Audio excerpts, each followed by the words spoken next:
Brainstorming is the most widely implemented creativity technique of all time. It was pioneered by this ad executive named Alex Osborne.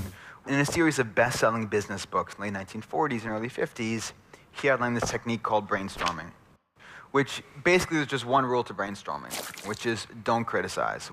Whatever you do in a brainstorming meeting, you cannot criticize the ideas of other people, that all ideas are good ideas. And the assumption behind this is that the imagination is very meek and shy and fragile. And if it's worried about being criticized, it'll just clam up and it won't be able to free associate at all. But the only problem with brainstorming is that it just doesn't work. Psychologists have known this for 60+ years.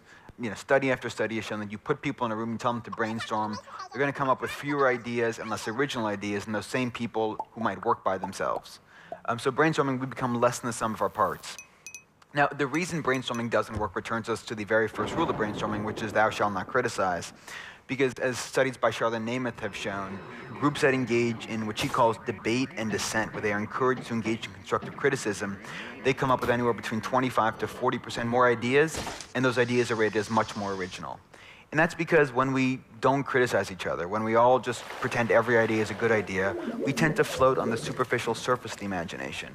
And our free associations left to their own devices are not that interesting. So if I ask you to free associate on blue, I can predict with a high degree of accuracy that your first answer will be green, followed by ocean, sky. Then things get a little more complicated, but you may say, Joni Mitchell or Miles Davis or jeans or Smurfs, but nothing too profound or surprising. And that's because our free associations are bound by language, and language is full of cliches. Now, the way we get past those cliches is to engage in criticism. That is what surprises us, that's what invigorates us, that's what wakes us up. It means we're really paying attention to the ideas of other people. It forces us to dig a little bit deeper, and that's when things get interesting.